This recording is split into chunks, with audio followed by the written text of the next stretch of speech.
Hello and welcome, everybody.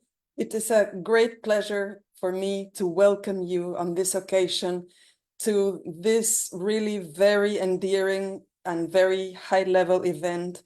It is for the third time that we are hosting it. My name is Ana Elena González Treviño, and I am the director of the Center for Mexican Studies, which is an office that the National Autonomous University of Mexico, UNAM, has opened in the United Kingdom at King's College London. One of our missions is to provide a platform for research that is done in Mexico to make it well known in the United Kingdom. And I can think of very few better topics to share with you than that of of Mexican manuscripts and early printed books that are held in British collections within British libraries. This is our third collaboration with the Seminar for Bibliological Studies at the Institute for Bibliographical Studies at UNAM, and with the Tonalá Cultural Center of the University of Guadalajara. And we are very, very proud to collaborate with them on this occasion and to showcase some of the brilliant studies that are being made around this topic. So this is a bilingual event. So some of you, if you wish to ask questions after the video in English or in Spanish, everything's fine. We are going to watch, after hearing the other introductions, we're going to watch a video, and afterwards there will be time for live question and answer sessions. If you have a question, please remember to write it to the UNAM UK account, okay? Do not write directly to the speakers or to myself or the organizers. Write to UNAM UK so that this is easier for everyone. And without further ado, Marina Garone, the director of the seminar, we're very, very delighted to be here with you once again, and over to you. Thank you, Marina. Muchas gracias, estimada Ana Elena. Reitero también mi agradecimiento a tu persona, a tu equipo y a UNAM Reino Unido, que tiene la gentileza de recibir este ciclo. Mi nombre es Marina Garone Gravier, soy la coordinadora del Seminario Interdisciplinario de Bibliología, que junto con UNAM Reino Unido y el CUT de Tonalá, voy a presentar próximamente a Marina Mantilla, mi tocaya y colega, que va a dar también la bienvenida. Estamos haciendo este tercer ciclo de difusión, de divulgación de la investigación que se hace desde el Instituto de Investigaciones Bibliográficas, la Universidad Nacional Autónoma de México y la Biblioteca Nacional de México en torno a los estudios del libro y la edición, el patrimonio escrito e impreso mexicano. Estamos desde hace varios años con la misión de difundir lo que se hace en México, en la UNAM, al extranjero, y en particular nos interesa ahora ver qué material patrimonial está en bibliotecas del mundo. Acabamos de terminar un ciclo de un mes, un curso de un mes con UNAM San Antonio en torno al patrimonio bibliográfico mexicano en colecciones norteamericanas, y ahora estamos haciendo esta serie de conferencias para hacer lo propio con el patrimonio mexicano en bibliotecas y acervos del Reino Unido.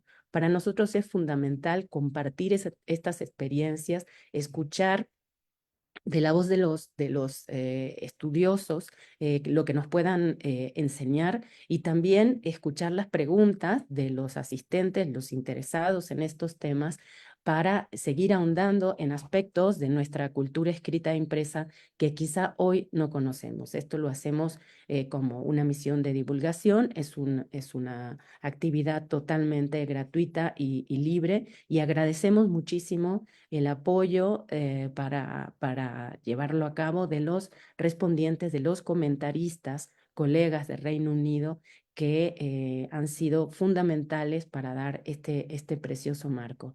No quiero terminar mi expresión, mi pequeña presentación, sin antes decir en nombre de la doctora María Andrea Jovine Yáñez, directora de la Biblioteca Nacional de México, que está muy halagada de poder hacer estas sinergias con las sedes de UNAM en el extranjero. Está comprometida ella a seguir apoyando las actividades de difusión y conocimiento del patrimonio bibliográfico mexicano, y les manda un saludo a los colegas, a los asistentes y a los ponentes. Quisiera ahora ceder la palabra a Marina Mantilla para que ella haga la presentación por parte del CUP de Tonalá. Pues bueno, muy buenos días. Muy contenta de estar aquí participando con mi tocaya y con Ana. A ambas les debo un gran agradecimiento por estos espacios que han generado. La preocupación de Marina también por la difusión del patrimonio documental que tenemos en México y lo que de México hay en el mundo. Es una tarea que, si mal no recuerdo, yo empecé a colaborar con Marina desde el 2010. Entonces ya tenemos una larga trayectoria y han sido eventos muy exitosos, agradeciendo enormemente esta oportunidad de la difusión del patrimonio documental mexicano. Nosotros también en la Universidad de Guadalajara tenemos un patrimonio muy rico en la biblioteca pública y nos interesa mucho la difusión de estos materiales, de los manuscritos que hay mexicanos y de las obras también que hay de los primeros impresos. Pues muchísimas gracias y sean todos bienvenidos. Gracias por acompañarnos, por seguirnos en todos los eventos que siempre nos dejan muchas cosas. Nos dejan, además de conocimiento, vínculos también con otras entidades que es necesario establecer para el desarrollo de la investigación. Pues solo me resta agradecer a Ana, decirle que ha sido un gusto enorme estar trabajando a la distancia y la colaboración también tan cercana que hemos tenido Marina y yo, y que ya les daremos por ahí lata con otros seminarios que hacemos cada año también sobre libros y la Biblioteca Pública del Estado de Jalisco. Pues bienvenidos todos a México, para el mundo, y aquí estamos. Muchas gracias y espero le aprovechen mucho esta interesante conferencia. Perfecto. Muy bien, vamos a ver el video y después regresamos. Gracias.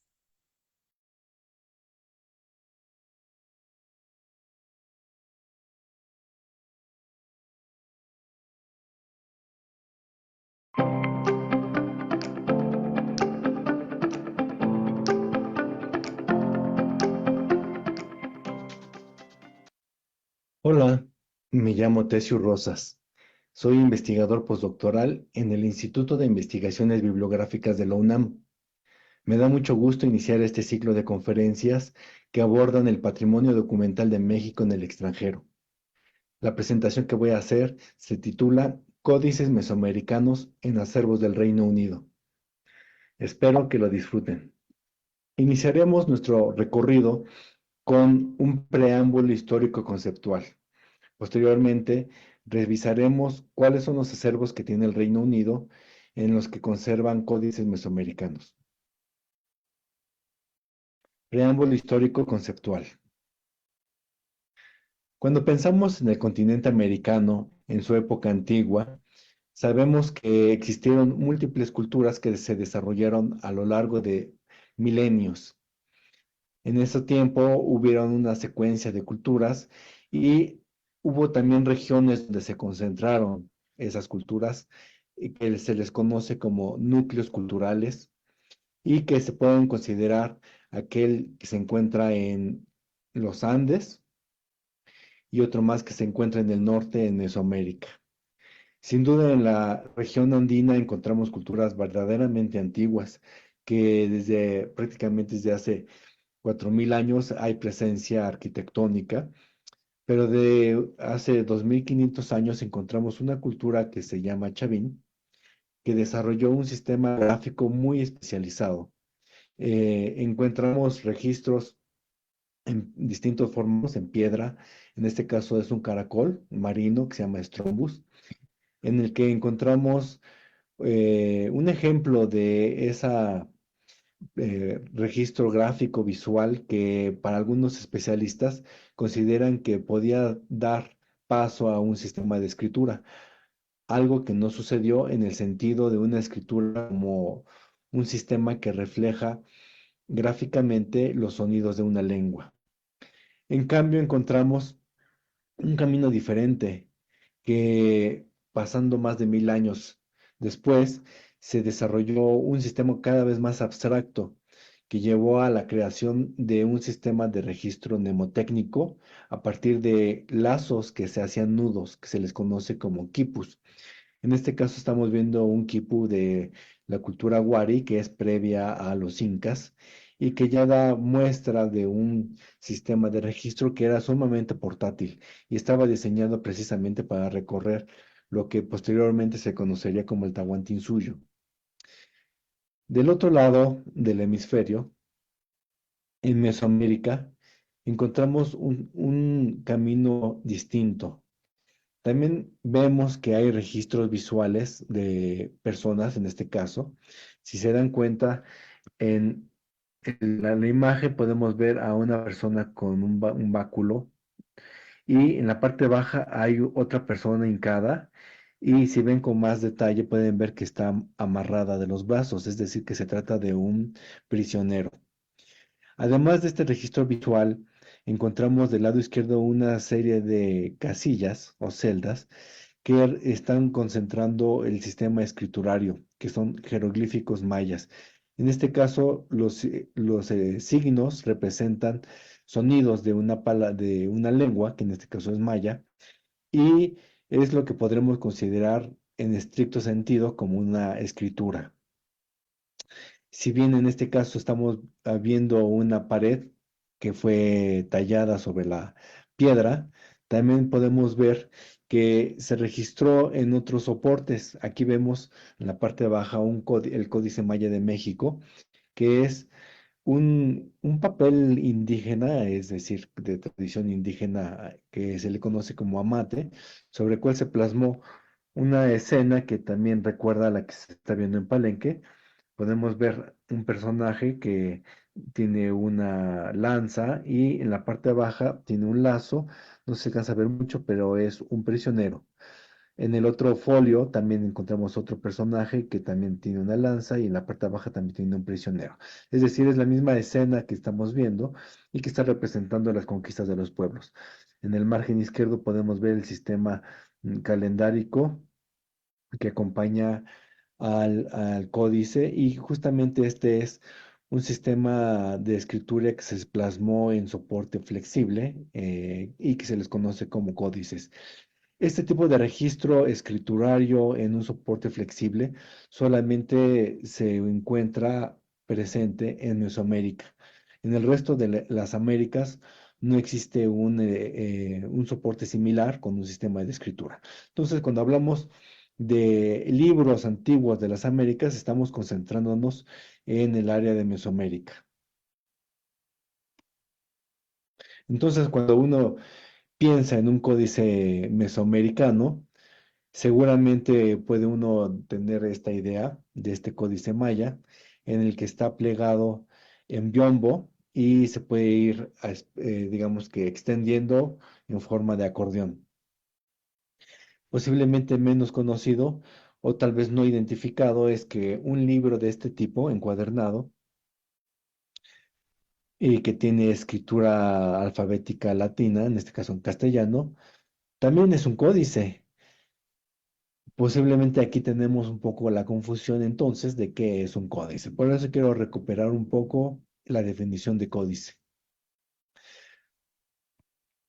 Si vamos a la definición de la Real Academia Española, nos dice que el códice es un libro manuscrito anterior a la invención de la imprenta. Esta definición es una especie de convención en la que se considera el libro manuscrito como el libro medieval, es decir, todo aquel libro que se escribió antes de la imprenta, en el contexto europeo se le consideraba como un códice, independientemente de si tuviera iluminación, es decir, dibujos, o fuera únicamente texto. Entonces, todos ellos eran códices. Esta definición, si la buscamos de una manera más especializada, como la de Michelle Brown, encontramos que el término de códice, que deriva del término latino caudex, que es la corteza del árbol, se refiere a ese tipo de libro que es con hojas dobladas y que están cosidas y que se les encuadernó y que tradicionalmente se ha ido asociando a la cultura cristiana a partir de la cristianización del Imperio Romano. Entonces, esta es una definición especializada de códice y sin duda no corresponde a la concepción de códice que solemos tener en México. Esto se debe a que en realidad necesitamos un códice, un concepto distinto. Códice mesoamericano. En México entendemos a una presentación pictográfica de tradición indígena.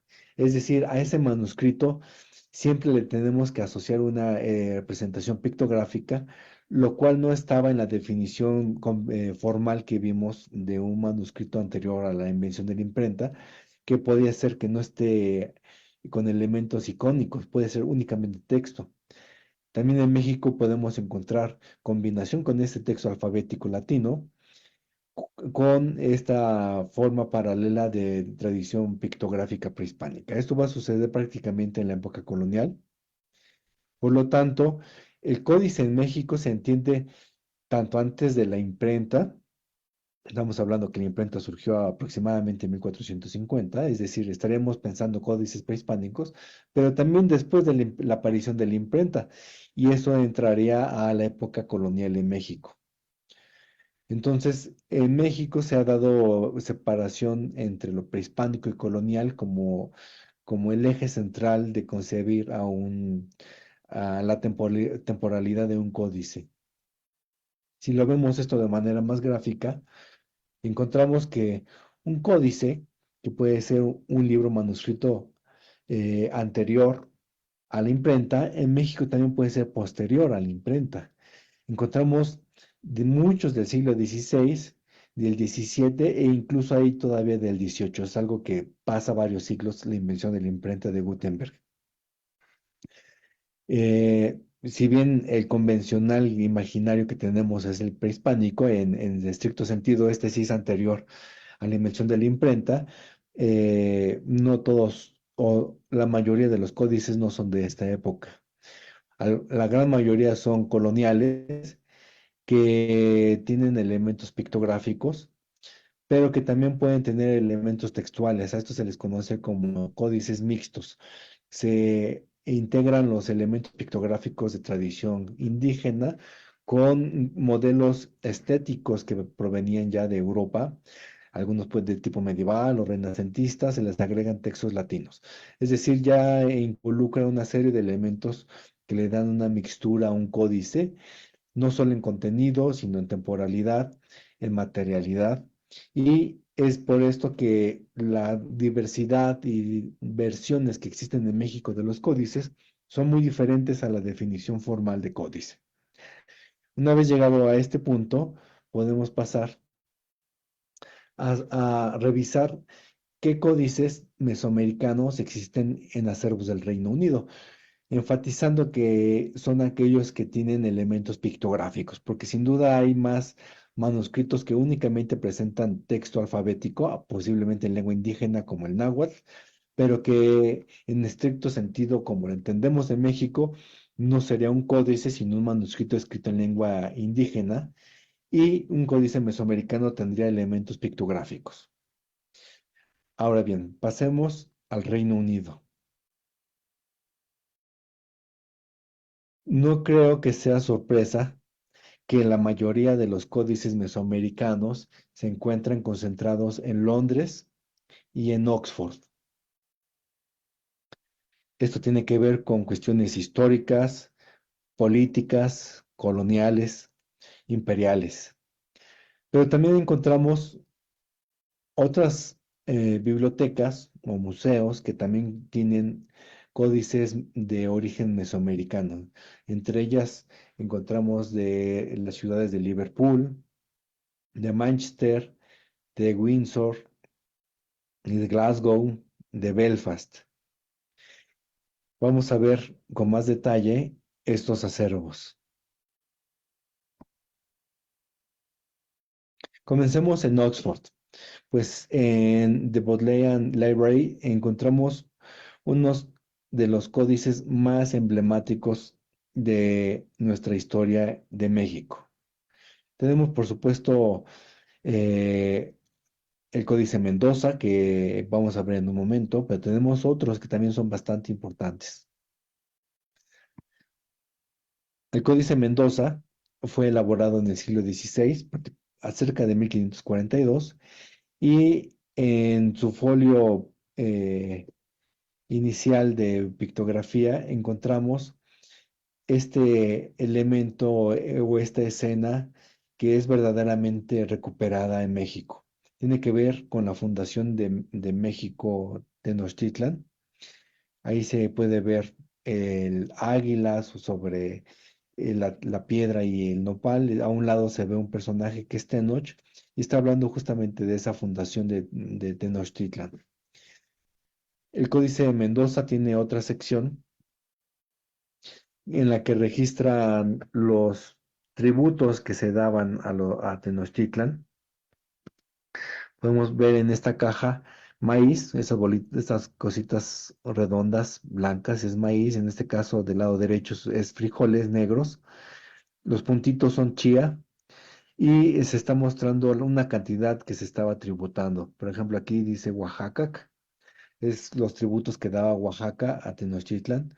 Aquí podemos ver una cantidad de mantas, 400 mantas blancas, en este caso 400 mantas bordadas con colores. Una cantidad de láminas de oro, una cantidad de costales de grana cochinilla.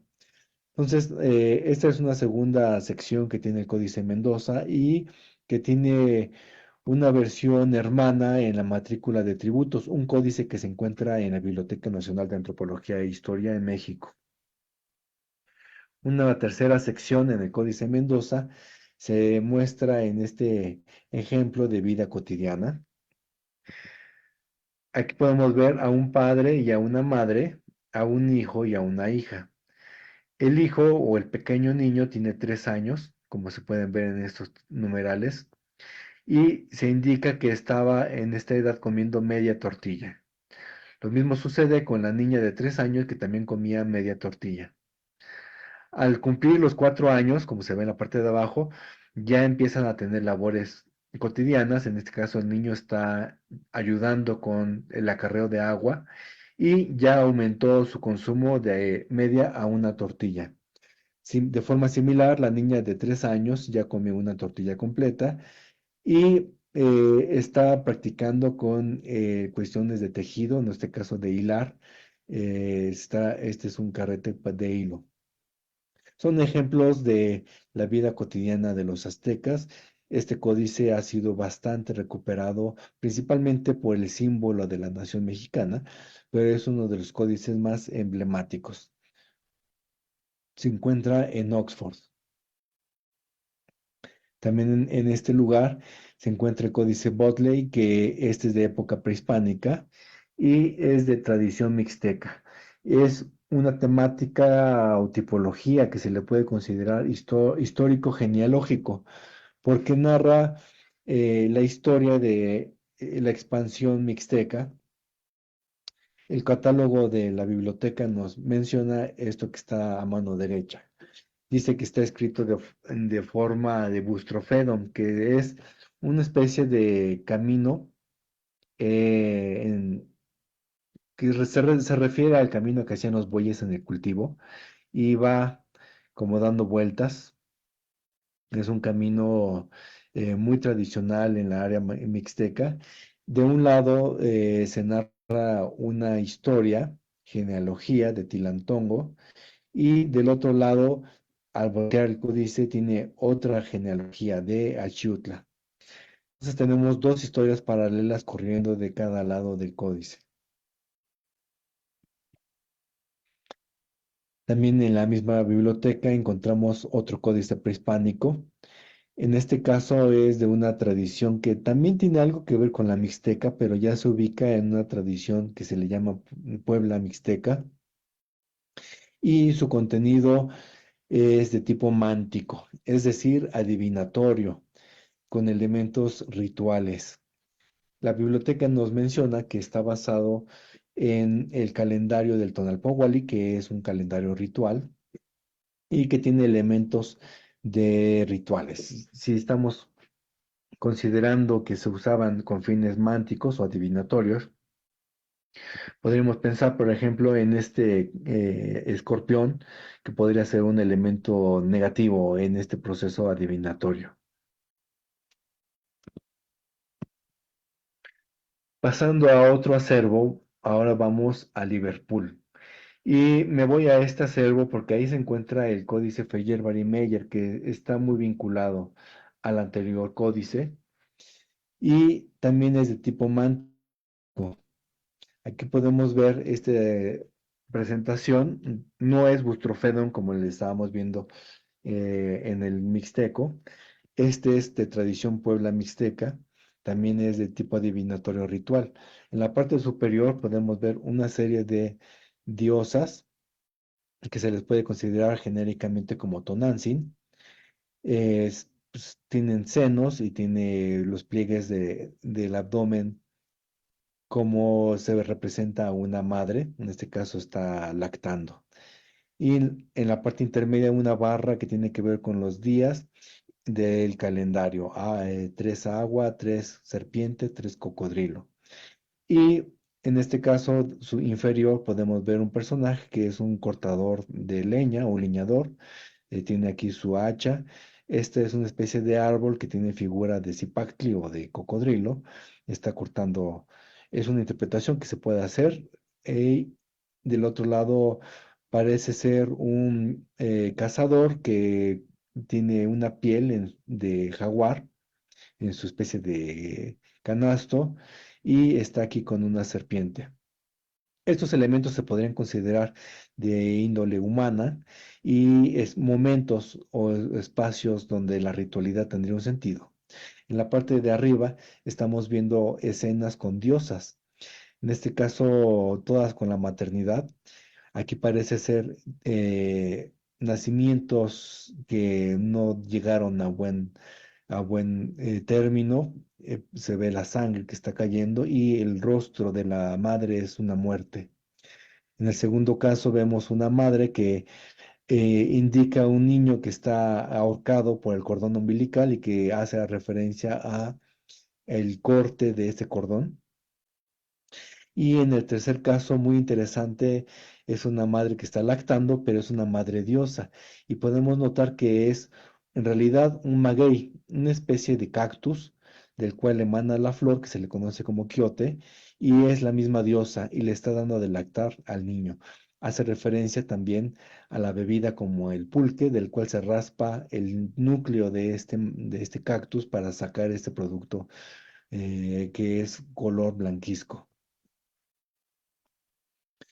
Este códice con el anterior que habíamos visto, que es el laúd más el Feyerabd-Meyer, eh, se puede agrupar con otro códice principalmente que se le conoce como Borgia, que está en el Vaticano, y que también es del mismo tipo, y hay otros más, pero estos son una representación de los que se les conoce como el grupo Borgia, que son de tradición mixteca poblana y cuyo contenido es mántico.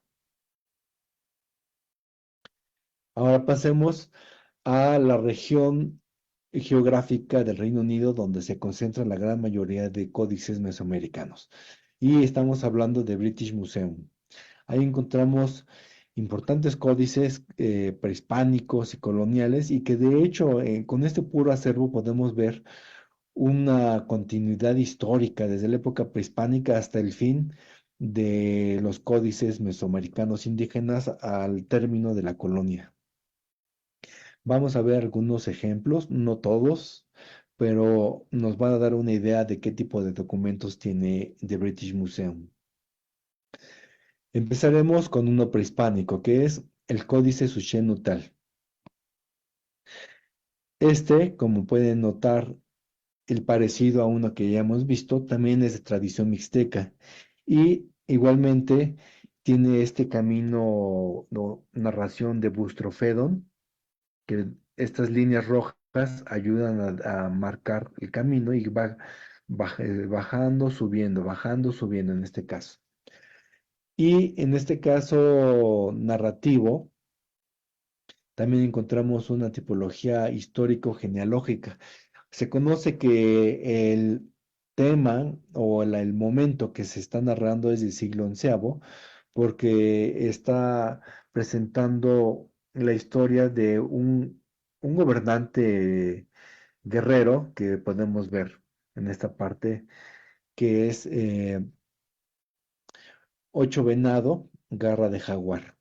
Este personaje mixteco es verdaderamente una leyenda de tradición mixteca y si nos damos cuenta, pues verdaderamente era un guerrero furioso. Aquí estamos viendo eh, a Garra de Jaguar con un prisionero que una especie de sacrificio, tiene un pedernal en la mano, está saliendo sangre, y estos como bordes tienen que ver con poblados. Todos estos elementos representan cerros que al mismo tiempo se representan pueblos. Entonces estamos viendo cómo fue en expansión el área mixteca con dominio de personajes y se va narrando. Esos puntitos son los años, corresponden a un sistema calendárico mixteco y va narrando a la par del calendario digamos, la historia y al mismo tiempo es una historia mítica o que se vuelva leyenda en la que es una gran leyenda este personaje. En el caso del catálogo de British Museum nos menciona que trata justamente de las hazañas y de la historia personal y militar de este gobernante mixteco, Venado 8 Jaguar eh, Garra de Jaguar. Un dato más que nos proporciona el catálogo es que perteneció al barón Suchet, que lo adquirió en el siglo XIX de un monasterio en Florencia y posteriormente llegó al museo.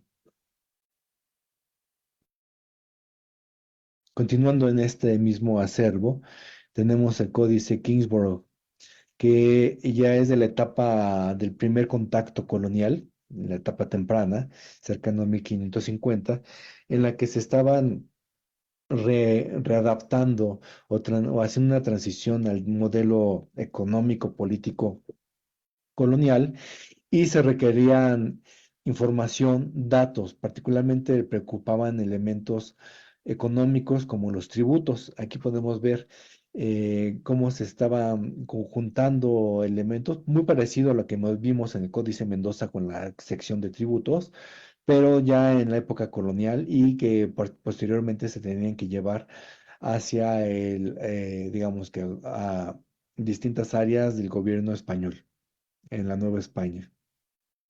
Muy interesante que en este tipo de códices de contacto, precisamente el hecho de que está en contacto los sistemas de escritura de tipo prehispánico con el alfabético latino, es posible encontrar elementos que nos permiten entender la lógica del sistema jeroglífico.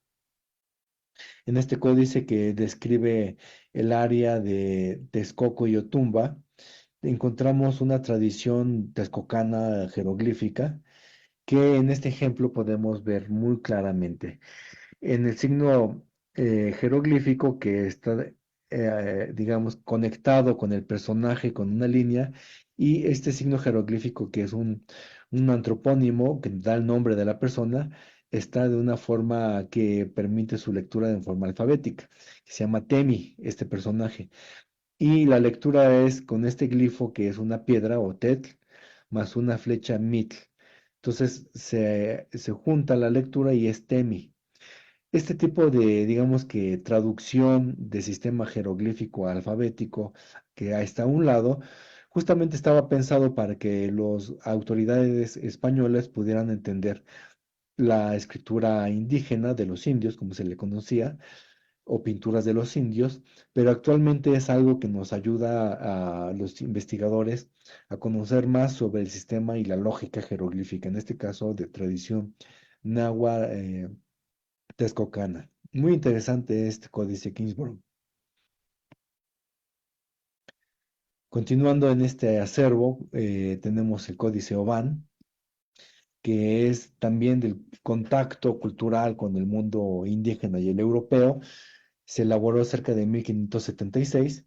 Este es de tradición mexica. Se puede ver unas barras que indican los años en sistema calendárico mexica y su traducción en sistema numérico arábico 1536, 1537, 38, 39, 40. Aquí se ve con mayor claridad 1541 años. Por ejemplo, en 1536 se puede ver un gobernante indígena que, aunque está representado más de estilo azteca, ya es un gobernante indígena cristianizado. En este caso es don Diego Panitzin, y del lado derecho se ve un personaje vestido de forma española, que es don Diego de Mendoza, virrey de la Nueva España. Entonces, estos elementos eh, nos ayudan a reconstruir parte de la historia colonial, y en particularmente este tipo de documentos que se les llaman anales porque van año por año, son de tipo histórico, nos dan elementos históricos muy interesantes. De acuerdo al catálogo del mismo acervo, indica que está hecho con papel europeo, pero sabemos también que este tipo de, por ejemplo, el rojo, fue muy común que se usara con la grana cochinilla. Es decir, hay una mezcla no solo en el sistema gráfico, sino también en la materialidad. Es el códice, que en este formato es de libro cosido, en sí mismo es un producto del contacto cultural maravilloso. En este mismo acervo encontramos el mapa de Santa Bárbara Tamazolco, que es de la región de Tlaxcala.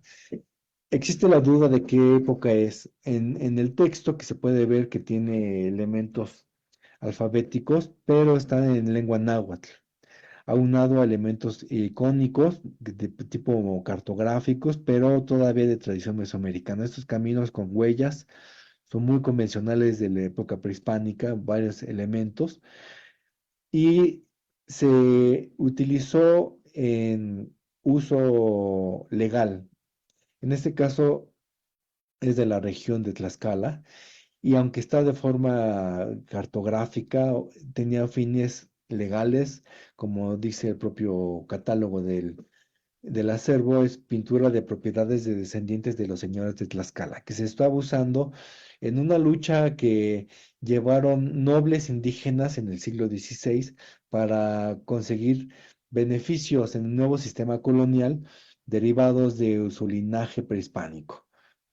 En este caso aún no se ha definido con exactitud si pertenece al siglo XVI o puede ser un poco después, pero sin duda el tipo de letra, el tipo de estructura habla ya de una producción que está saliendo de un contexto, por ejemplo, religioso, y está llevando a un uso por parte de los propios indígenas. Esto se va a recuperar todavía bastante tiempo después de la colonia, como nos muestran los códices de tipo de Cheloyan. Es un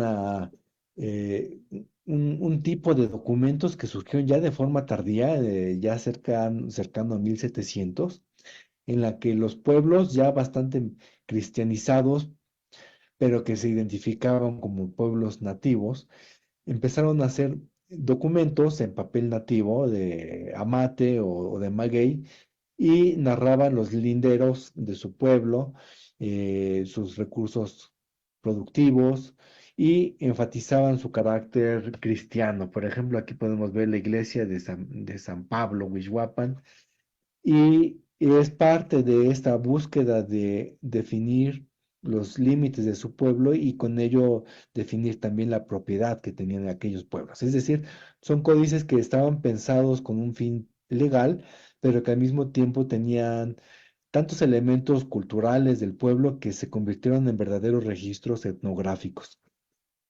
Este códice en particular a mí me ha interesado mucho porque si bien esta sección que está en British Museum es muy gráfica, también tiene un fragmento hermano en la Biblioteca Nacional de México, que podemos ver en este esquema, y que también lo tiene en la Biblioteca Nacional de Francia.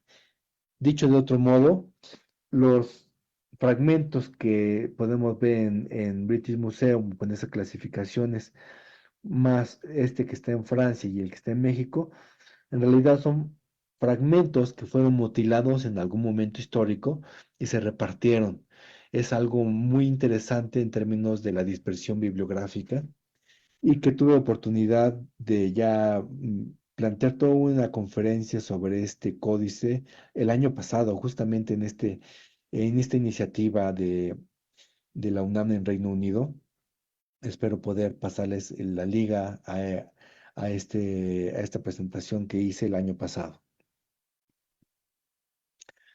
Ahora sí, pasando a otra zona, si bien en British Museum podríamos quedarnos ahí simplemente, pero me interesa mostrar la amplitud de acervos que se tienen en el Reino Unido. En Manchester encontramos dos códices que se llaman Manuscrito Mexicano 1 y 2. El códice Manuscrito 1 es también de este tipo de Techeloyan que estábamos viendo, pero de otra población que se llama Tepoztlán. En este fragmento que tienen en Manchester está de forma alfabética, pero al igual que el anterior códice de Techeloyan que vimos que está en British Museum, una parte y otro fragmento está en México y otra parte está en París. En este caso encontramos una fragmentación similar. Encontramos que se complementa un fragmento con el códice que está en Newberry Library en Chicago y otro fragmento que está en la Biblioteca Nacional de Francia en París. En conjunto son fragmentos que forman parte de un mismo documento y que se tienen que reconstruir, al menos digitalmente, para conocer el contenido total. En caso del fragmento que tiene la biblioteca de John Rylands, el propio catálogo informa que fue parte de las condesas de Crawford y Balcarres, quienes ambos documentos de códices que estén ahí tienen el mismo origen. Este es el segundo códice, que se le conoce también como códice Fisher. Y hay dudas de la época en la que se hizo.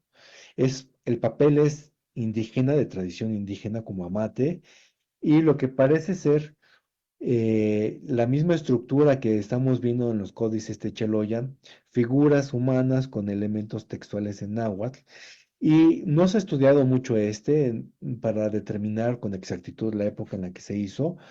Posiblemente sea una copia o la otra hipótesis es que sea un borrador. Sin duda hay más elementos para estudiar sobre este códice. Su origen también proviene de las condesas de Crawford y Balcarres. Cruzando un poco más la distancia, nos vamos a Belfast y The Ulster Museum tiene un códice que también tiene que ver con Tepoztlán, pero este menciona otro tipo de elementos. Aquí estamos hablando nuevamente de una época antigua, estamos hablando del siglo XVI, con la época de contacto con el mundo europeo, y encontramos elementos de cuestión tributaria. Es una lista de tributos, se pueden ver aquí guajolotes, se están viendo hacia abajo, todos esos elementos son cabezas de guajolote y podemos ver elementos como maíz, cacao, tortillas, e incluso aquí hay pues animales que también estaban formando parte. Aquí hay un metate donde se hacían las tortillas y está la cabeza de una mujer. Entonces son elementos que hablan de la masa, de las tortillas y todo lo que se estaba tributando. Muy interesante que este códice tiene una versión paralela en el Archivo General de la Nación en México, que se le considera Códice Tepoztlán II. Entonces, uno está en Belfast y otro está en México. Vamos a Glasgow porque The Hunterian Library tiene un documento muy importante que es un manuscrito que elaboró Diego Muñoz de Camargo. Fue un indígena tlaxcalteca del siglo XVI que para mí ha sido muy interesante este personaje. Es un noble indígena que en realidad renegó de su carácter indígena. Su padre era un conquistador español, Muñoz de Camargo, pero justamente el nombre también lo recupera. Su madre era náhuatl, se desconocen muchos datos porque él mismo se asume, a pesar de ser hijo de español con madre indígena, desconoce su raíz indígena y se asume como español. Esto se puede notar en sus escritos cuando dice, aquellos, los indios en su tiempo de la gentilidad, de la barbarie, es decir, siempre asume un papel como fuera de él a los indios. Muy interesante esta negación identitaria, ya un conflicto de identidad que ya lleva 5 siglos, me parece muy interesante, pero además la cantidad de elementos que describió en su manuscrito sobre la provincia de Tlaxcala es verdaderamente rica en términos históricos. Aquí podemos ver una imagen de un folio en el que está hablando de los ritos que se estaban extirpando por parte de los frailes y se ven a los propios indígenas cristianos a mano derecha que están llevando los códices para que los quemen los frailes. Es decir, la extirpación de idolatrías.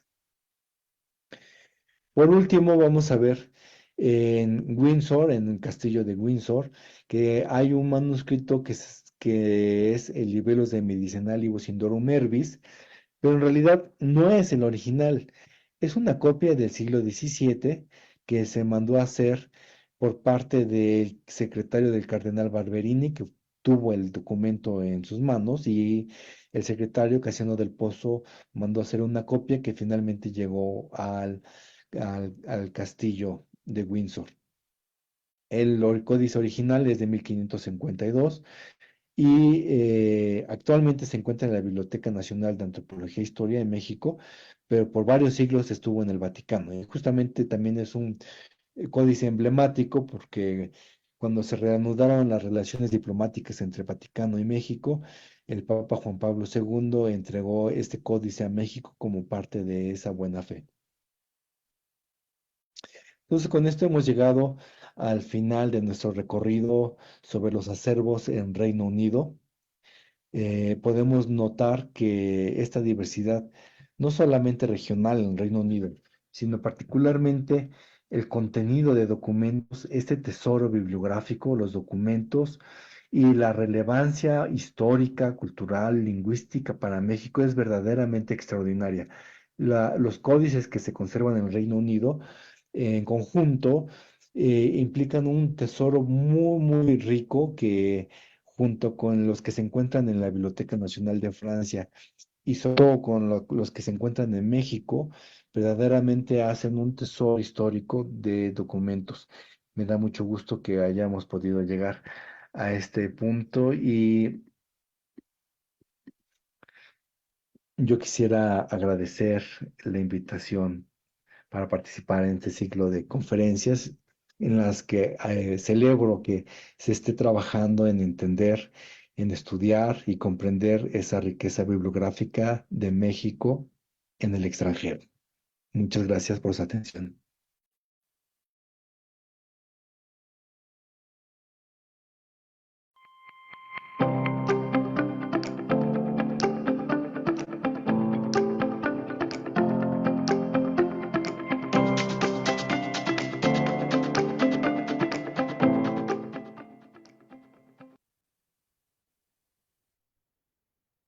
Thank you very much, Tessie, for a splendid presentation. I am very happy to welcome among us Dr. Elizabeth Baquedano, who has been with us in previous occasions of this glorious seminar. She is a professor and a researcher at the UCL Institute of Archaeology. And I'm very happy to announce that she has recently published a book, which is probably of interest to all of you here, Birds and Beasts of Ancient Mesoamerica. And UNAM UK is going to launch this book next Monday. So if you're in London, please join us to launch this splendid book. And we will try to make a hybrid event, so you can also join us online to follow the presentation as well. Dr. Elizabeth Baquedano, please, what can you tell us about Dr. Tessio Rosa's presentation? What would be your response? First of all, thank you very much for a nice presentation and for promoting the launch of my book next Monday at 6 o'clock. So thank you for that very much. And well, I can say that the presentation of Dr. Tessio Rosas was splendid. I think he had a very detailed itinerary throughout the UK and stopped at the most important museums where important documents have been housed from Mexico. I had the pleasure of organizing an event for the Year of Mexico in the UK and the Year of the UK in Mexico. And I organized a series of lectures to do with codices in the UK. And I look at some of the wonderful examples that Tessio mentioned today, for example, in Ulster, at the Ulster Museum with Codex Tepoztlán in Belfast. So he has certainly incited a great interest for all those who have not been to see these codices, which some of them are available in public spaces. For example, in Ulster itself, you can see the Codex Tepoztlán exhibited in the windows. So people, if you happen to go to Belfast, that's a great opportunity to see an original codex. But also there are wonderful examples that have been displayed, that are displayed at the British Museum, like the Codex Sush Notul that Dr. Rosas mentioned in detail. So I'm very pleased to see how he not only put together the whole of the corpus of manuscripts in UK collections, but also how he put together a little bit of the history of writing and how the writing was done not only in Mesoamerica, but also bringing us to what we consider to be writing in South America. So this is a wonderful opportunity to see not only these manuscripts in detail, but also to have an idea of the treasures available at the British Museum. One beautiful example that Dr. Rosas illustrated today is Codex Mendoza at the Bodley Library. Codex Mendoza is, of course, a wonderful treasure of the colonial period, but it is all the same a very informative piece of Mexican history, not only from the point of view of history or tribute, as he mentioned, but also from the point of view of daily life of the Aztecs. So I'm very, very pleased that Dr. Tessio Rosas mentioned that, because there's a wonderful facsimile, or there's actually a digital copy which everyone has access to. So you can go to the Bodley Library, you can see all the images that have been produced for the Year of Mexico in the UK. So anyone has access to those extraordinary manuscripts housed in the Bodley Library: Codex Lord, Codex Selden, Selden Brawl, and of course, Codex Mendoza and Codex Lord. So, well, I could go on and on about the wonderful conversation that we could all have on specific codices, but my great interest was obviously in the pre-Hispanic area, and in Codex Oban, for example, that I will be dealing with in the next week or two at the British Museum. But also I was very interested to hear of some colonial examples in the collections. For example, the wonderful manuscript kept at the Hunterian Library in Glasgow by the hand of Diego Muñoz Camargo, and how Diego Muñoz Camargo had this European attitude and this sort of conflict with his own identity. He didn't actually consider himself, as Dr. Rosa said, not Mexican. He did consider himself to be European, to be Spanish. So all these conflicts and how they are actually shown in the codices and how that is perceived also in the manuscripts is interesting. So I find that some of these codices are also important in terms of not only the manuscripts themselves, but the materials. As Dr. Rosa said, sometimes they're made in bark paper from the fig tree, amate paper. Sometimes they are made in European paper, but there are also examples of what we would normally term as codex, and they are not necessarily in paper, but they can be also in cloth, such as the lienzos. So lienzos, like the lienzo de Tlaxcala, is made in textile. So it's the materials, is also other types of objects that are considered codex type, and they are equally important, like the vasijas tipo códice, or the works made in pottery, made also using elements of codices on different materials such as pottery. So this extraordinary trip that we had today, I think, would leave us wanting to see all these different manuscripts. But I suggest that we have maybe some questions and look at the chat, and also see not only the questions that we have, but we can go from Spanish into English and vice versa. So we have some very grateful comments. Muy interesante presentación. Se agradece la información sobre los acervos de Reino Unido y los códices que de alguna forma ahí llegaron.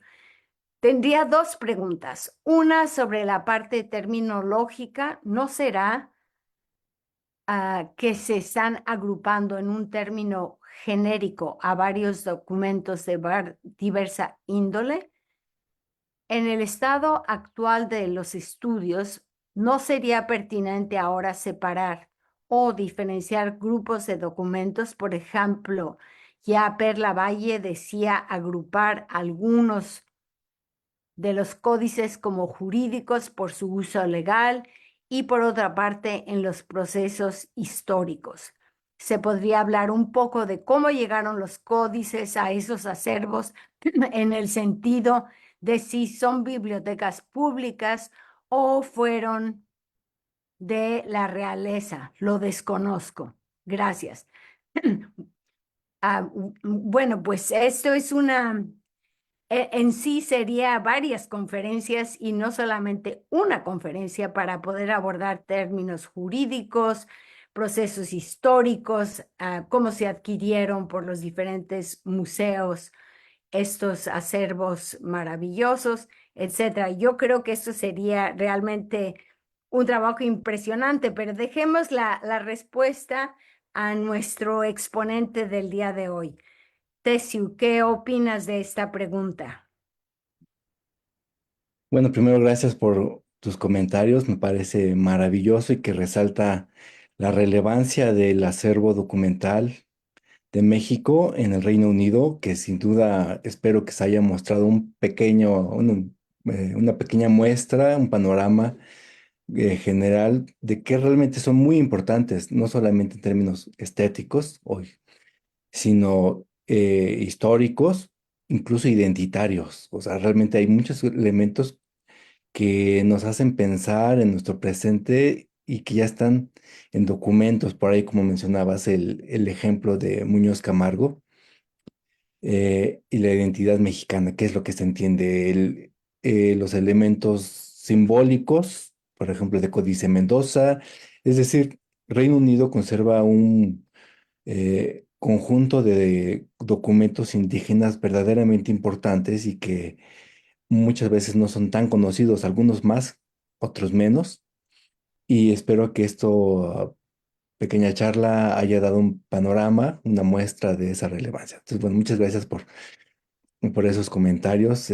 Con mucho gusto.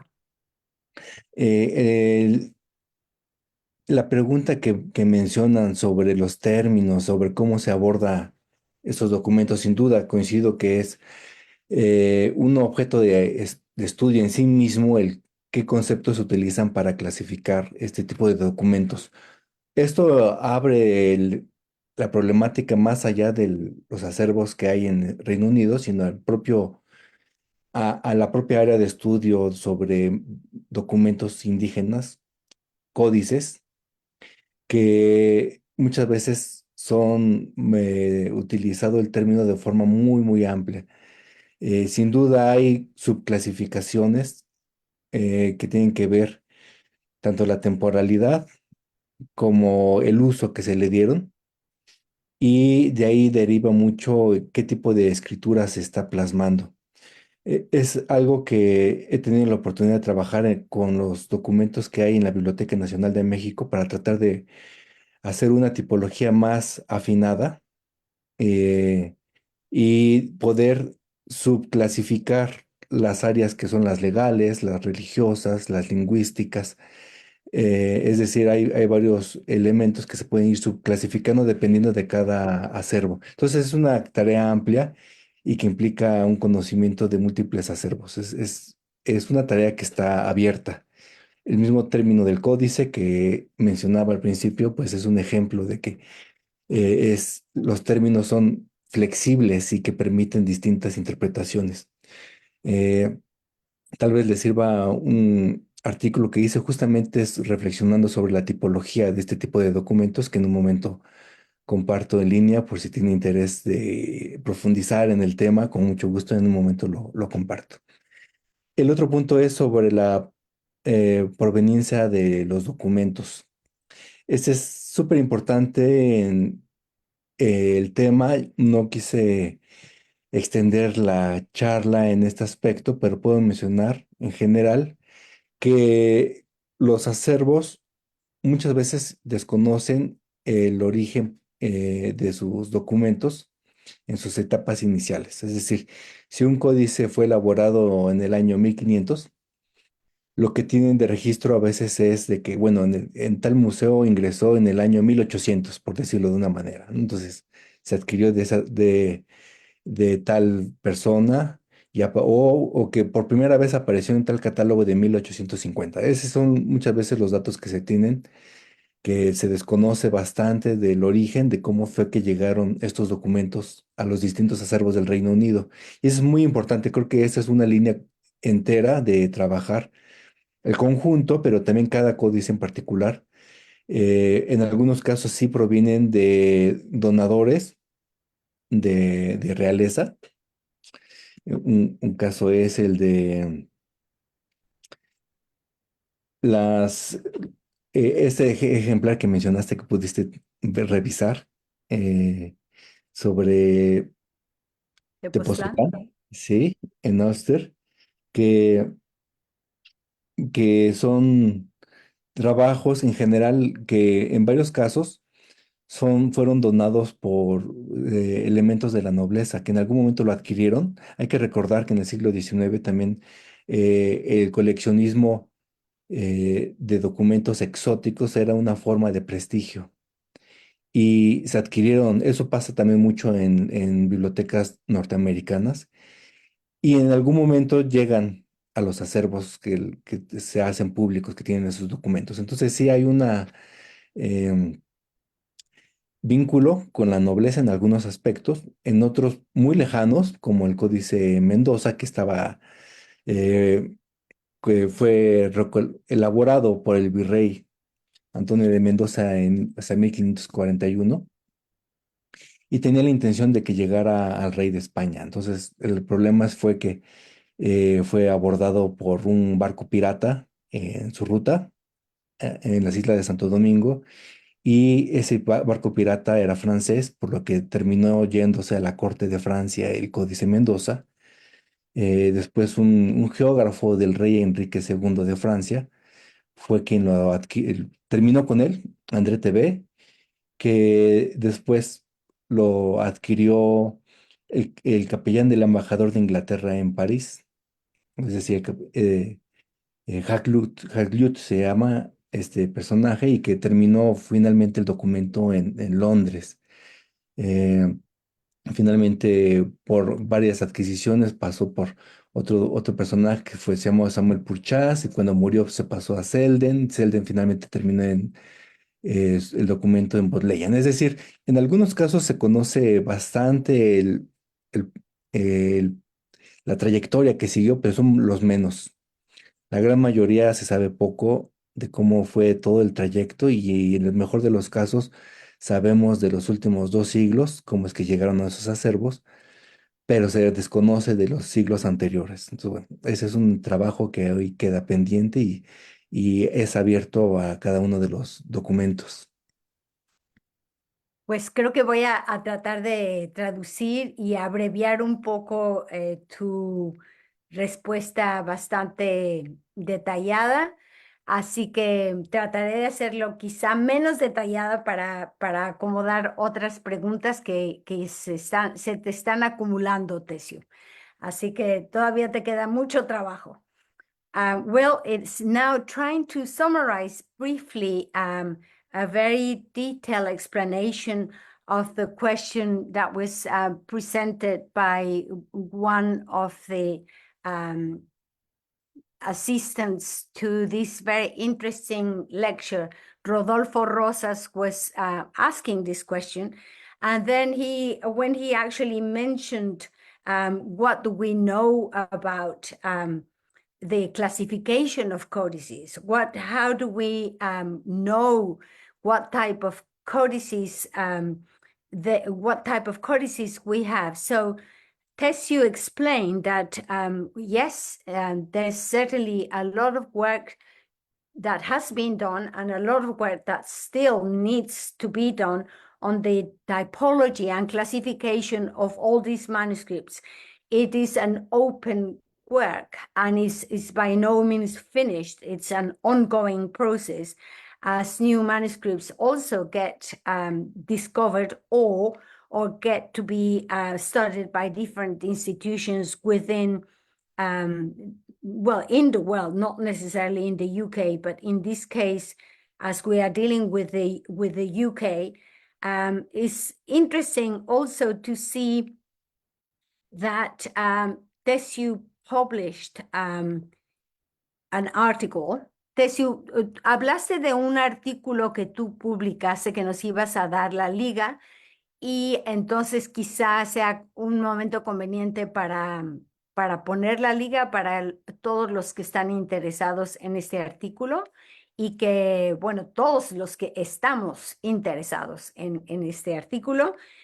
So Tessie will write the link to the article that he mentioned that perhaps you would all be interested in reading, or some of you may be interested in reading. There's also, as he clearly explained at the beginning, there's confusion about the term of codex itself. So if you imagine that the classification and the typology would also have similar problems. So in terms of the provenience of the documents, we have a number of possibilities, and we know of a number of ways of acquiring these manuscripts. For example, some were gifts from distinguished members of society, some of them royals or distinguished people in general that occupied important posts or that enjoyed a special title, that decided to donate these manuscripts to different museums in the UK. So Tessio mentioned that it was particularly important to give collections or to give gifts to museums because it actually was synonymous with prestige. It gave the individuals fame and prestige that they had donated special items to different repositories in the UK. One of those examples comes from the Codex de Pozzotlán, which is at the Ulster Museum. And this was particularly a type of codex that was given by a member of a royal family. Tessio didn't go in detail, but he mentioned we have different stories. Some of them are better known than others. For example, Codex Mendoza is a very elaborate sequence of events. The codex was intended to arrive to Spain. It was sent from Mexico to Spain. First of all, it was commissioned by the first Viceroy of New Spain, Don Antonio de Mendoza, who actually not only commissioned the manuscript with, this is me saying, with interest in capturing how tribute was paid. That was an important interest that Mendoza had, how much tribute, how often, what were the provinces that paid the tribute, and so on. But also the history of the Aztecs, the history of the Mexica, also the daily life. So all these three sections in which the codex is divided is important, but not only is that important, but going back to how did this codex arrive in Oxford, in the Bodleian Library. So it had many different sequences of events. First of all, it was intended to go to Spain, as I said. Then it was captured by some pirates in Santo Domingo. Then from Santo Domingo, it traveled to the French court. It traveled to France. It was then seen by André Thébet, a cosmographer of the king.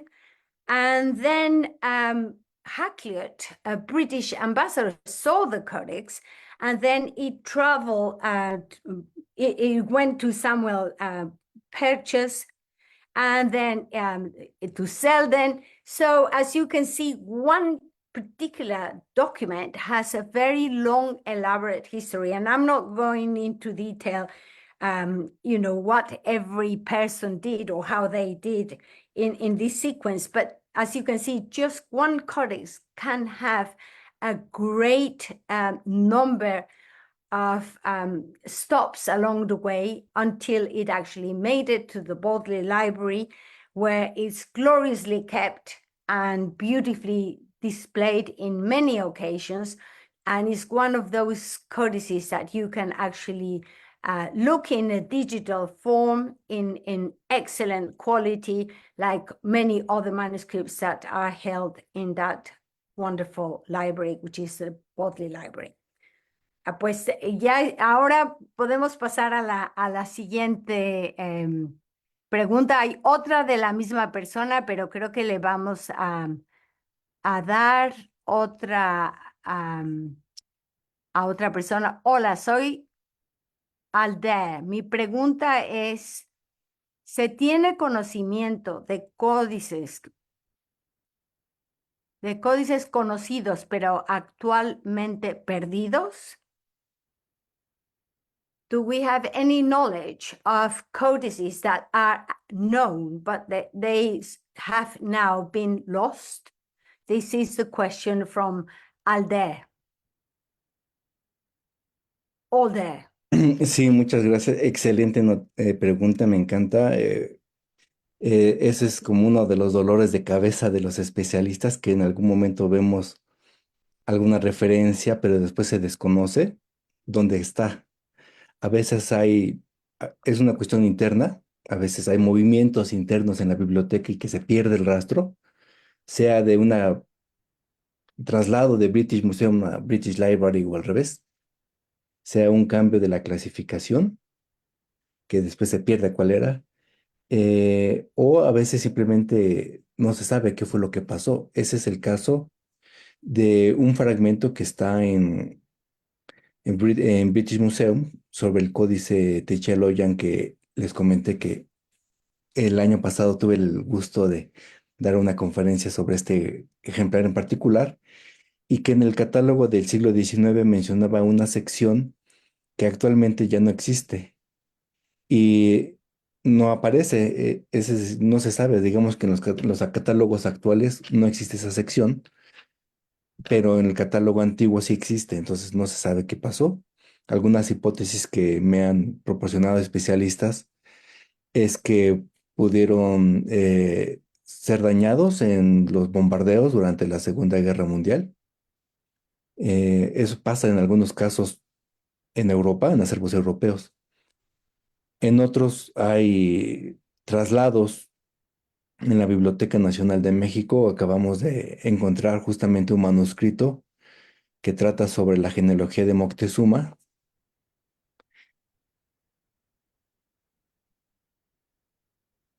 Hola. Sí se escucha. Se cortó un poco, pero creo que sí se oyó gran parte. Perdón, me sacó. Hola. Ya Hola, te sí, oímos. te Gracias. oímos. Disculpen. Bueno, entonces, en resumen, sí existen códices que se pierden por distintas razones, internas o externas a la biblioteca, y justamente es una de las labores que hay que hacer como especialistas, de rastrearlos hasta ubicarlos. Justamente ese es una de las labores importantes, ya sea por cuestiones de organización interna, como una lamentable realidad también, que es el robo del patrimonio, y que justamente es algo importante de rastrear por si llega a aparecer en un códice o algún documento perdido en alguna subasta en venta. Justamente es la relevancia de conocer este aspecto. Perfecto. Gracias. Well, again, there's an answer for this. I'll make it short so we can take more questions. Yes, there are fragments that are lost, some fragments that are then found. Sometimes when the museums decide to move areas or to actually do changes within the galleries, sometimes codices or fragments are lost, and then some of them are found. So we can call this section lost and found. Some are lost and some are found. And as Tessie was saying, what is important is to look also at the documentary evidence from the different museums to see the catalogs and what the catalogs say about their acquisition. Sometimes, for example, Tessio gave the example of the one fragment from Codex Techeloyan at the British Museum, how it was actually found, but there are also there is also information about the fact that the codex or this particular fragment was also misplaced, and we or Tessio was wondering if wars also account for this, that codices get dispersed, trying to save some of the treasures. And one way of trying to find out these treasures is looking through the auctions, because some of these documents are sold at auctions. So one way of trying to find out is by looking at the catalogs of auctions where some of them have been found. So we have to continue the search of lost manuscripts, but also I have to say that there are some wonderful documents that are found quite by accident as well.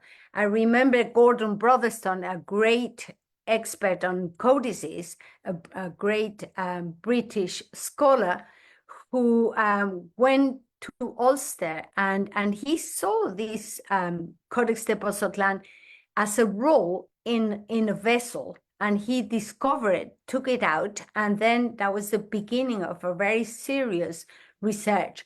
So I had a great pleasure of having a friendship with him while he was teaching in the UK, and I met him in Essex, where he was a lecturer. But then he went to Mexico and he was teaching in Mexico. He had this wonderful way of explaining how he found things, how he found manuscripts. And of course, he knew everything about every document. So it was a real joy to talk to him about the discovery of this famous Codex de Pozzotlán at the Ulster Museum. Pues vamos también hay comentarios muy halagadores. Paulina Martínez, maravillosa información, gracias por compartir.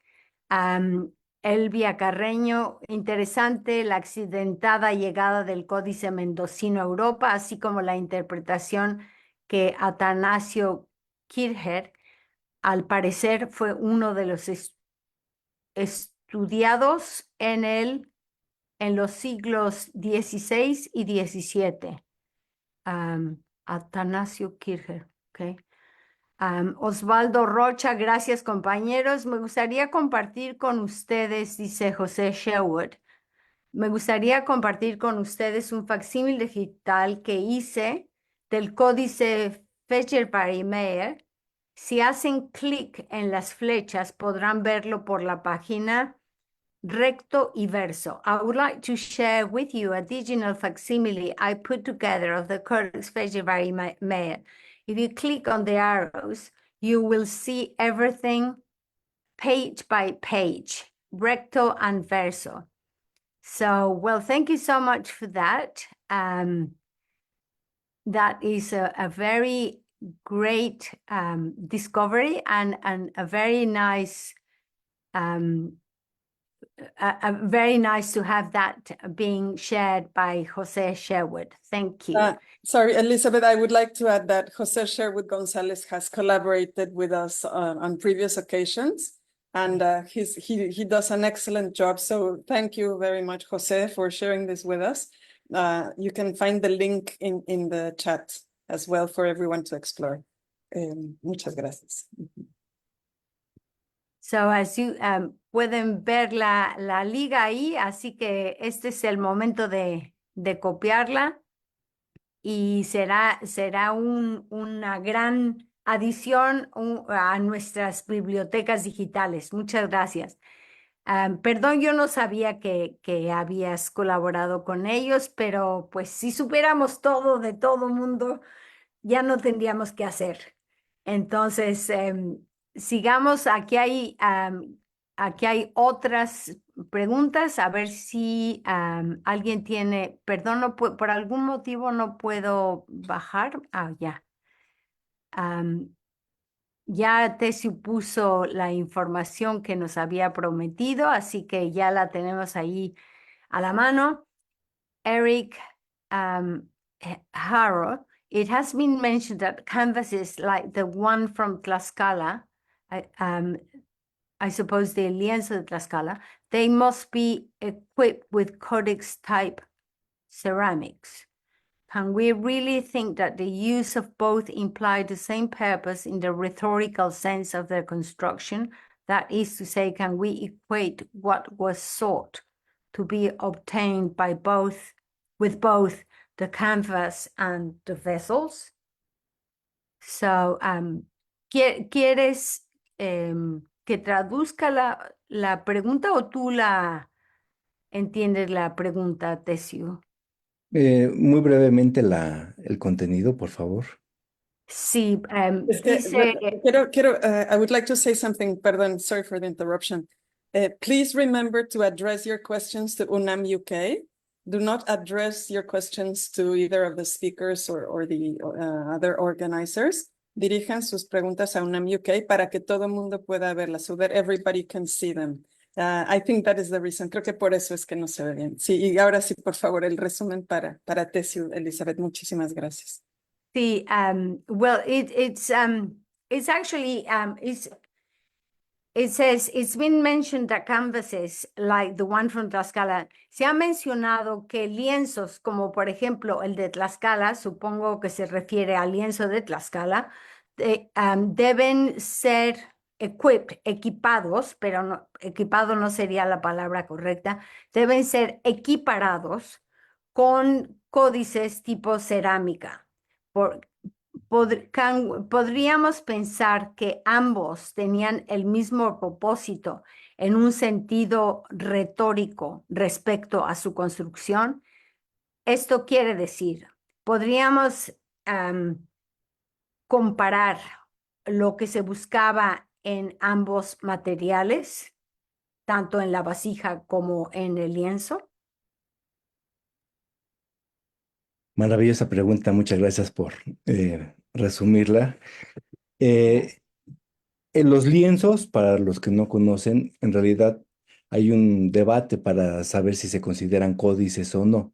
Habíamos visto que el término es muy amplio y flexible como se usa en México y se cuestiona si son códices porque en realidad son textiles, son una especie como de telas sobre las cuales se pinta y son de amplio formato. Entonces existe a veces esa duda si son códices o no, pero sin duda registran información muy importante que también se puede encontrar en murales, tanto coloniales como prehispánicos, y en otro tipo de soporte. Por eso puse al inicio de la presentación un caracol como un ejemplo que, que en las Américas se ha registrado información gráfica en distintos soportes, inclusive hasta en huesos humanos, déjenme decirles.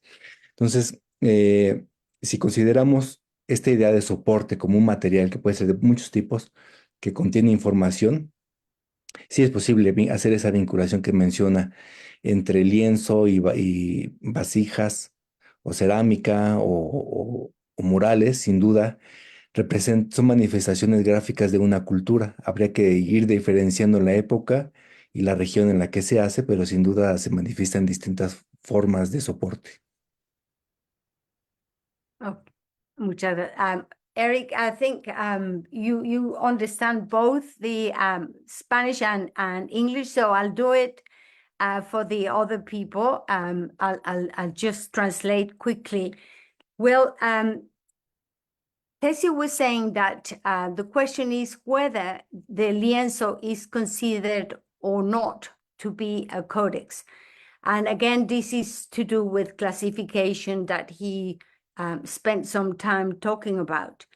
I myself, in defense of the information that it conveys, I remember Federico Navarrete talking about the lienzo de Tlaxcala in an online lecture a few 2 years or 3 years ago. He was saying that the lienzo de Tlaxcala was also used in theatrical contexts. So it has, the purpose is really to give information, whether it's historical or not. And of course, codices themselves have a historical, it has a historical content. So what I'm trying to say is, yes, it doesn't necessarily, I personally think that Tessue is right in looking at how they classify the materials. And he mentioned it's if it's information, we have information also written on bones and different materials. There are different sizes, there are murals, there's pottery. So there's a lot of information. Tessue was explaining in his presentation today the Mixteca Puebla style, and that Mixteca Puebla style is shared in different materials. For example, in the books, but also in the bones, in wood, in pottery. So it's a question of classification, it's a question of sizes, and it's also a question of what is pretended with that particular object and with that particular type of information inscribed on the materials. Pues creo que ese es el... ahora no sé si hay otra. Una cosita para añadir, si me permites. Sí. En los links que compartí, hay uno que manda hacia una exposición virtual que coordinó la doctora Marina Garone y en la cual tuve oportunidad de participar en una sala que justamente trata sobre la materialidad de los códices en distintos formatos como lienzo y otras expresiones materiales como murales y otro tipo de soportes que está en la sala justamente de esta temática que pueden ver en el link adjuntado. Okay, Tessue has added that in the link that he has actually provided us with, you can see that there is information about all these subjects that we have been discussing. He refers to one particular event organized by Dr. Marina Garona, who actually allowed this to become the link that you have actually that you have with yourselves. So it's if you are interested in materials, if you are interested in different types of support of the materials, different techniques and different types of materiality, that is the link that you want to see because he actually mentions that in detail. So this was coordinated by Dr. Marina Garona, and that is available in the link. So please, let's check it out. Okay, now Nadia Cervantes. ¿Qué se sabe de la traducción de los años del calendario náhuatl al europeo, del códice Oban del British Museum? ¿Es exacta? Hay una copia de este códice en la Universidad de Princeton y los años del calendario europeo no coinciden con los que están en la versión del British Museum. Muchas gracias. Esa es la pregunta de Nadia Cervantes Pérez. Gracias, y creo que se relaciona con la de Daniel Espinosa, que plantea sobre los documentos de contacto y cómo se modificó o qué pasó con la escritura con ese contacto. Y hay que diferenciarlo en distintos códices, hay distintos procesos.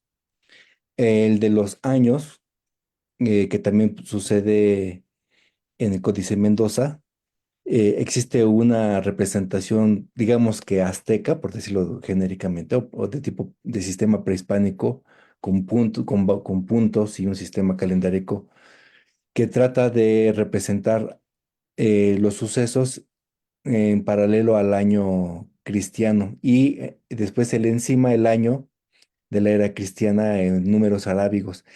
Y déjenme decirles que hay muchos errores en estos intentos de traducir el año, sobre todo en los que quedaron registrados, eh, por varias razones. Una es la falta de un conocimiento profundo sobre ambos sistemas. La segunda es que las equivalencias a veces no se hacían correctamente y tiene que ver con cambios o ajustes calendáricos cristianos, por ejemplo, del calendario gregoriano que sufrió cambios hubo ajustes en algún momento y, y bueno, son parte del contacto, se van empezando a conocer los sistemas, entonces hay errores comunes entre equivalencias entre años. Además que, imagínense, un equivalentes de sistema calendárico, hay dos tipos de calendarios, uno de 260 días, que es el Tonalpohualli, como el de los que son adivinatorios, y otro que es de 360 días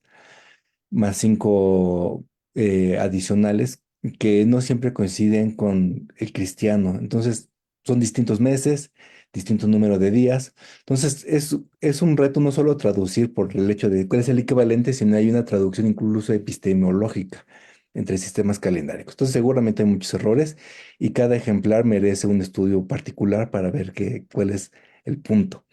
Y este es lo conecto con la pregunta de Daniel Espinosa, porque justamente en estos documentos que son del primer momento de contacto, hay todavía una tradición jeroglífica prehispánica que se está adaptando a necesidades españolas.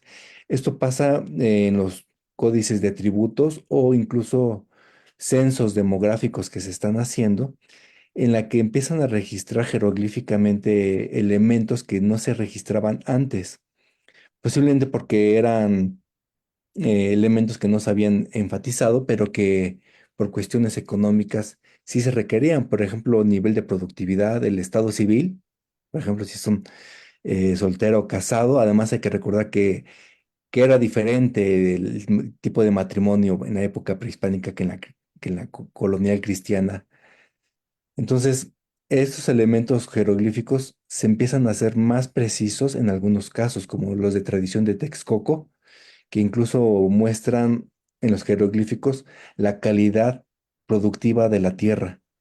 Y es algo que no existía de esa forma en lo prehispánico. Entonces, en resumen, en el contacto inicial puede incluso haber un enriquecimiento del sistema jeroglífico y gradualmente empieza a disminuir su complejidad.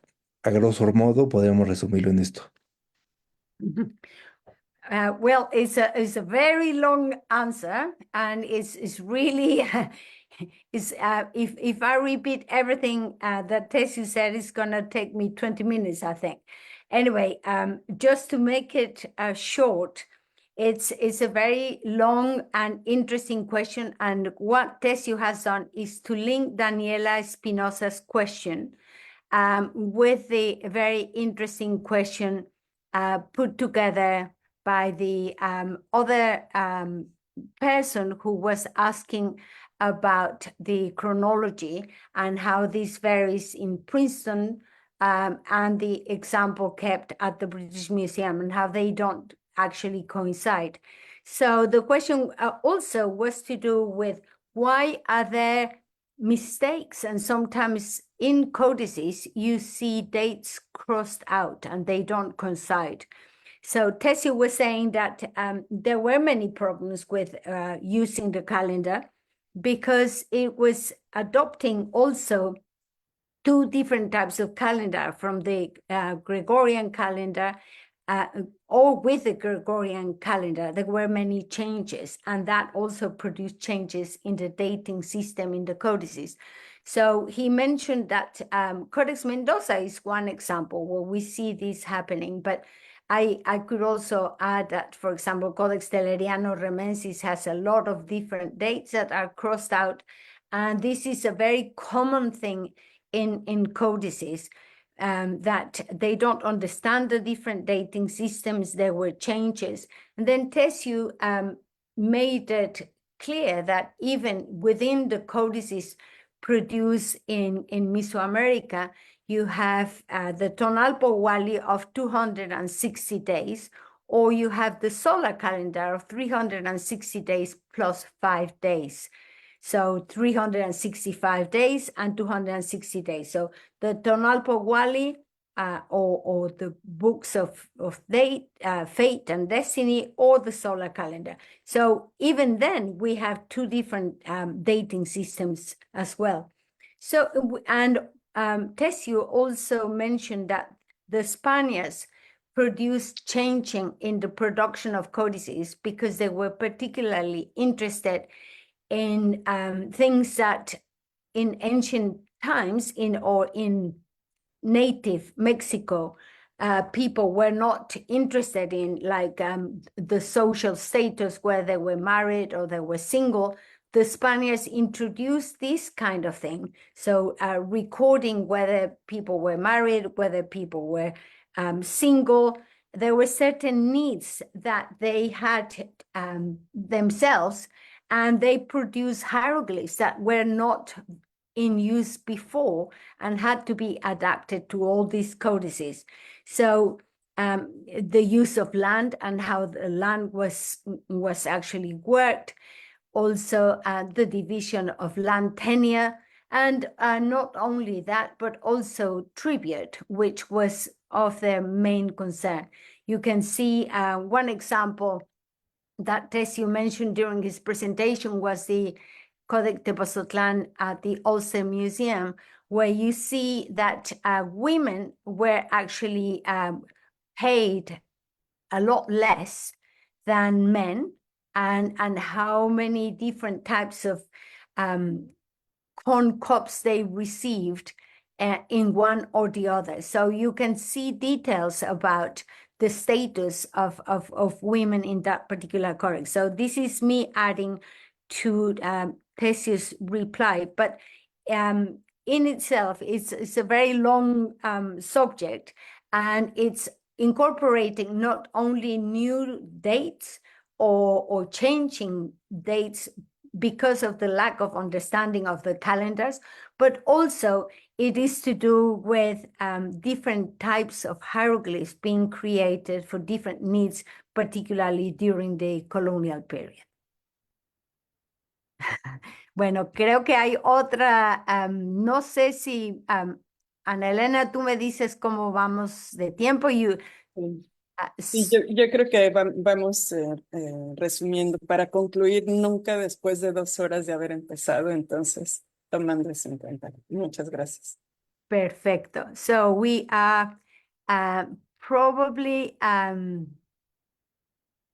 Edith Cruz, gracias por la información y estoy muy complacida de haber ingresado a este seminario. Pues muy bienvenida, y yo estoy segura que la doctora González está diciendo lo mismo que yo en silencio. Bueno, pues también Héctor Valtierra, gracias y excelente trabajo de búsqueda y registro del material en cada biblioteca. Excelente conferencia de parte de Mercedes. Buenos días, es de Elena Gallego. Buenos días, ¿existe algún organismo o lugar donde aparecen la relación de los manuscritos perdidos? Yo solo conozco la página de la Interpol de las obras de arte expoliadas. La comparto con ustedes. Tesio, ¿existe algún organismo donde aparece la relación de los manuscritos perdidos? Y sí, muy brevemente. De los manuscritos perdidos, existe en Handbook of Middle American Manuscripts, editado en 1976. Hay una sección sobre manuscritos que no logró encontrar el autor. Creo que sigue siendo una obra muy, muy importante de referencia. Tomo algunos puntos dispersos muy brevemente.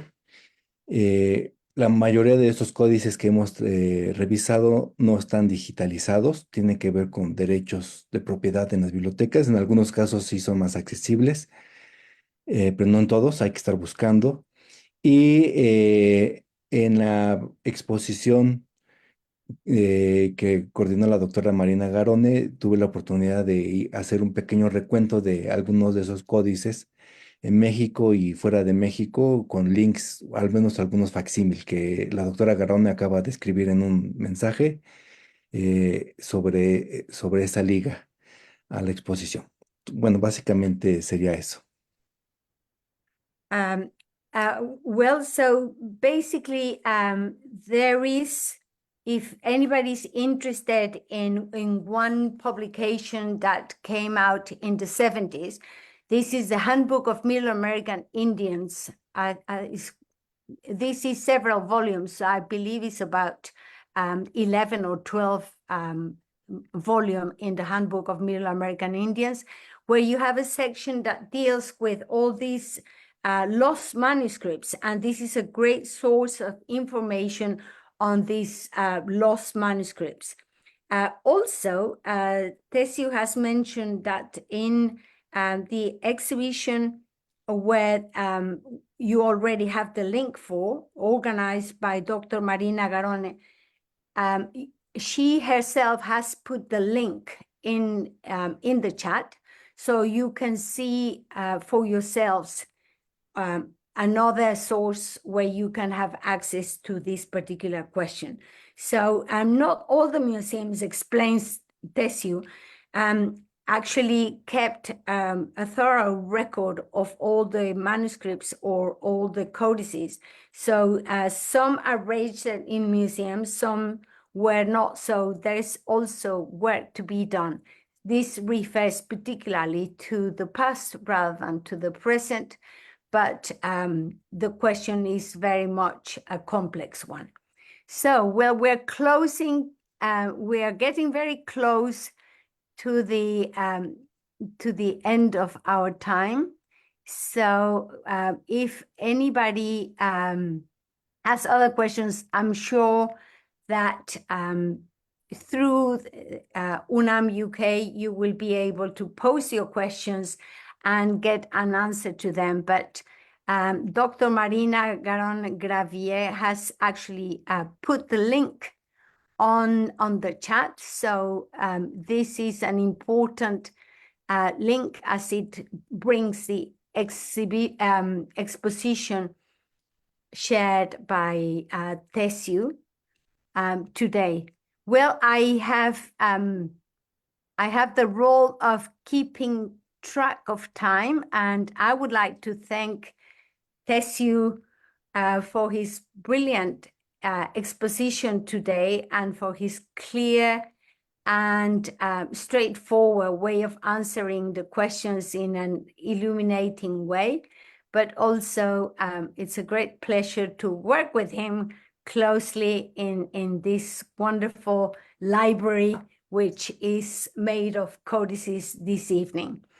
Thank you all very much for coming this evening to UNAM UK. As you can see, Dr. Elena Gonzalez has done a wonderful job with this series of lectures, this series of really introductions that are much more than introductions. They're great ways of learning about ancient Mexico, not only in Mexico, but what is in the UK.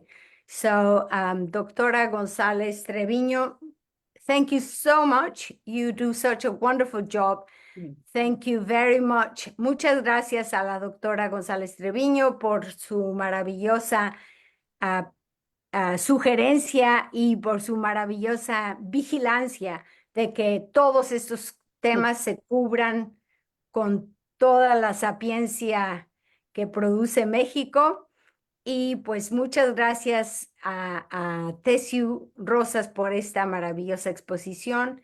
Muchas gracias a la doctora Marina Garón por su gran participación, y también se me escapa el nombre de la otra persona que está con nosotros. Marina Mantilla.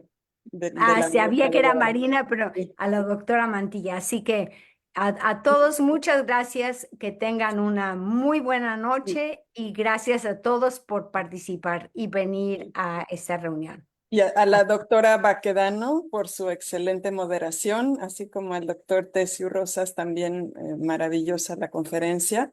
Los esperamos el próximo martes para la siguiente sesión, y recuerden, si están en Londres, pueden asistir a la presentación del libro de la doctora Baquedano en persona, y vamos a hacer todo lo posible por volverlo híbrido para que nos puedan acompañar virtualmente también. Muchas gracias y nos vemos pronto. Gracias, hasta luego. Hasta luego.